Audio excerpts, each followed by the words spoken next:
Hallelujah. प्रभु के नाम की तारीफ हो, प्रभु के नाम की स्तुति हो। अज के इस पवित्र वचन के लिए जो परमेश्वर ने सानू दिता है, आप लूका दी अंजील उसका 1 अध्याय उसका 5 वचन विचों पढ़ांगे।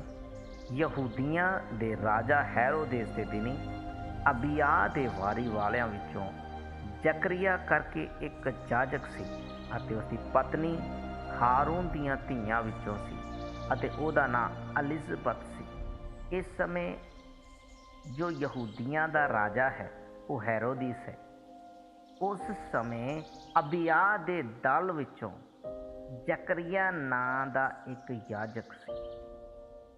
अबिया दी वारी मतलब अबिया दा दल। पुराने नेम दे विच असीं वेखदे हां प्रभु दे दास दाऊद दे समय पहला इतिहास उसका 24 अध्याय उसका 10 वचन विच अपना प्रभु दे दास दाऊद दे बारे पढ़ते हैं तो वो इसराइल दा राजा है। दूसरा वो परमेश्वर दा अभिषिक्त दास भी है। तो उसने जाजकां नूं 24 दलां दे विच वंडिया। इन्हां विचों अबिया दा दल दा जो जाजक है वो जकरिया भी है। जकरिया दे समय तो 1000 पहला दाऊद दी जदों उसने जाजकां नूं 24 दलां दे विच वंडिया। ये गल है। इसराइल विच पहला जाजक हारून बनिया। तो इस दे बारे प्रभु दे वचन विच आपां 6 वचन विच पढ़दे हां तो लिखिआ आ वो दोवें परमेश्वर दे अगे धर्मी सन अते प्रभु दे सारे हुक्मां अते विधियां ते निर्दोष चलदे सन। इधर प्रभु दे वचन विच इन्हां दे बारे लिखिआ आ जकरिया और उसकी पत्नी पहली गल है दोवें परमेश्वर के सामने धर्मी है। दूसरा परमेश्वर दी सारियां आग्यावां अते विधियां उत्ते निर्दोष चलन वाले है।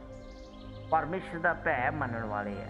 भविष्ठता दे जानू है। भविष्ठता की पालना करने वाले है।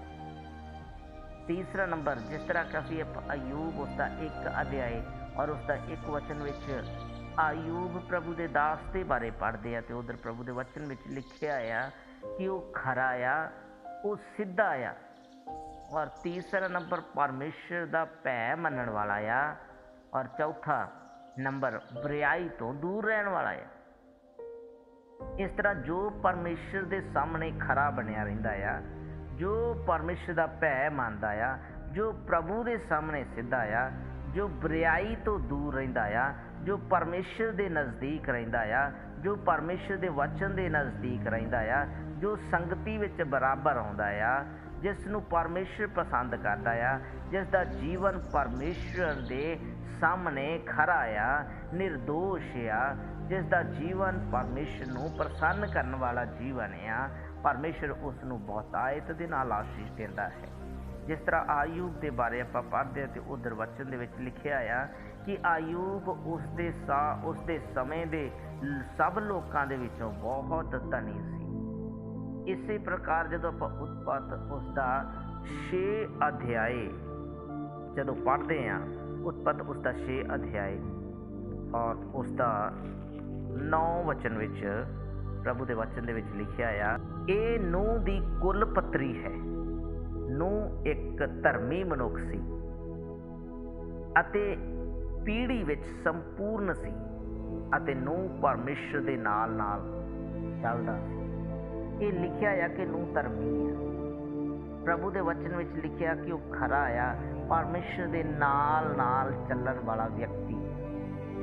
इसे करके परमेश्वर ने उसनूं बहुतायत दे नाल आशीष दित्ती। जदों असीं उत्पत्त उसका 9 अध्याय पढ़ते हैं तो 9 अध्याय उसके 1 वचन विच लिखिआ आ सो परमेश्वर ने नूह और उहदे पुत्रां नूं ये आके आसीष दित्ती कि फलो अते वधो और धरती नूं भर दिओ। इधर भी प्रभु नूह अपने दास नूं ही नहीं जो उसके नाल नाल चलदा आ, खरा आ, परमेश्वर नूं उसका जीवन पसंद आ, नूह नूं ही नहीं बल्कि उसके पुत्रां नूं भी, उसके वंश नूं भी परमेश्वर आशीष दे रहा है। जदों आपां उत्पत्त 9 अध्याय और उसके 7 वचन विच प्रभु के वचन विच पढ़ते हैं। तो इधर परमेश्वर फिर आशीष दे रहा, तुसी फलो अते वधो, धरती उत्ते फैलो अते उस उत्ते वधो। परमेश्वर उसकी अंश नूं भी वधन दे लई आशीष दे रहा है। परमेश्वर पीढ़ियां दी इधर आशीष दे रहा है। जदों असीं परमेश्वर दे नाल वफादार रवांगे, परमेश्वर दे दासां नाल वफादार रहांगे, प्रभु दे आत्मा दी अगवाई दे विच चलांगे, तद परमेश्वर सानू ही नहीं बल्कि साडीआं पीढ़ियां नूं भी आशीषित करेगा।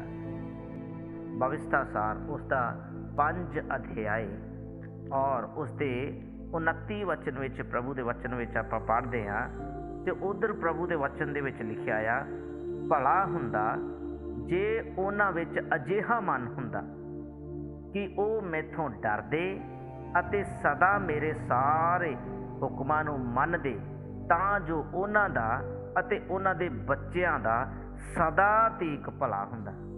ਵੇਖੋ ਇਧਰ ਪ੍ਰਭੂ ਦੇ ਵਚਨ ਦੇ ਵਿੱਚ ਲਿਖਿਆ, ਜੇ ਉਹ ਮੈਥੋਂ ਡਰਦੇ, ਜਿਨ੍ਹਾਂ ਦੇ ਮਨ ਵਿੱਚ ਪਰਮੇਸ਼ਰ ਦਾ ਡਰ ਰਹਿੰਦਾ ਆ। ਪਰ ਅੱਜ ਕੱਲ੍ਹ ਬਹੁਤ ਸਾਰੀਆਂ ਕਲੀਸਿਆਵਾਂ ਦੇ ਵਿੱਚ ਪਰਮੇਸ਼ਰ ਦਾ ਡਰ ਨਹੀਂ ਹੈ। ਸ਼ੈਤਾਨ ਦੀ ਇਹ ਬਹੁਤ ਵੱਡੀ ਇੱਕ ਕੋਝੀ ਚਾਲ ਆ ਕਿ ਕਲੀਸਿਆਵਾਂ ਦੇ ਵਿੱਚ ਪਰਮੇਸ਼ਰ ਦਾ ਡਰ ਔਰ ਪਰਮੇਸ਼ਰ ਦਾ ਭੈ ਖਤਮ ਹੋ ਜਾਏ, ਕਿਉਂਕਿ ਸ਼ੈਤਾਨ ਚੰਗੀ ਤਰ੍ਹਾਂ ਇਸ ਗੱਲ ਨੂੰ ਜਾਣਦਾ ਆ, ਜਿਸ ਕਲੀਸਿਆ ਜਿਸ ਸੇਵਕ ਦੇ ਵਿੱਚ ਪਰਮੇਸ਼ਰ ਦਾ ਡਰ ਪਰਮੇਸ਼ਰ ਦਾ ਭੈ ਨਹੀਂ ਰਹੇਗਾ, ਉੱਥੇ ਸਰਵਸ਼ਕਤੀਮਾਨ ਪਰਮੇਸ਼ਰ ਉਪਸਥਿਤ ਨਹੀਂ ਹੋਏਗਾ। ਇਸ ਲਈ ਪ੍ਰਭੂ ਦੇ ਵਚਨ ਵਿੱਚ ਵਿਵਸਥਾ ਸਾਰ ਉਸਦਾ 5 ਅਧਿਆਏ 29 ਵਚਨ ਦੇ ਵਿੱਚ ਬਕਾਇਦਾ ਪਰਮੇਸ਼ਰ ਦੇ ਵਚਨ ਦੇ ਵਿੱਚ ਲਿਖਿਆ ਆ, ਜਿਨ੍ਹਾਂ ਦੇ ਮਨ ਵਿੱਚ ਪਰਮੇਸ਼ਰ ਦਾ ਡਰ ਹੁੰਦਾ ਆ, ਭਲਾ ਹੁੰਦਾ ਜੇ ਉਹਨਾਂ ਵਿੱਚ ਅਜਿਹਾ ਮਨ ਹੁੰਦਾ ਕਿ ਉਹ ਮੈਥੋਂ ਡਰਦੇ। ਅਗਰ ਪਰਮੇਸ਼ਰ ਤੋਂ ਡਰਦੇ ਤਾਂ ਉਹਨਾਂ ਦਾ ਭਲਾ ਹੁੰਦਾ ਅਤੇ ਮੇਰੇ ਹੁਕਮਾਂ ਨੂੰ ਮੰਨਦੇ, ਉਹਨਾਂ ਦਾ ਅਤੇ ਉਹਨਾਂ ਦੇ ਬੱਚਿਆਂ ਦਾ ਸਦਾ ਤੀਕ ਭਲਾ ਹੁੰਦਾ। ਸਾਡਾ ਔਰ ਸਾਡੇ ਬੱਚਿਆਂ ਦਾ, ਆਉਣ ਵਾਲੀ ਪੀੜ੍ਹੀਆਂ ਦਾ ਵੀ ਪਰਮੇਸ਼ਰ ਦੀ ਕਿਰਪਾ ਔਰ ਪਰਮੇਸ਼ਰ ਦੀ ਸਦਾ ਦਇਆ ਉਹਨਾਂ 'ਤੇ ਬਣੀ ਰਹੇਗੀ, ਅਗਰ ਸਾਡੇ ਵਿੱਚ ਪਰਮੇਸ਼ਰ ਦਾ ਡਰ ਔਰ ਪਰਮੇਸ਼ਰ ਦਾ ਭੈ ਸਦਾ ਬਣਿਆ ਰਹੇਗਾ ਤਾਂ।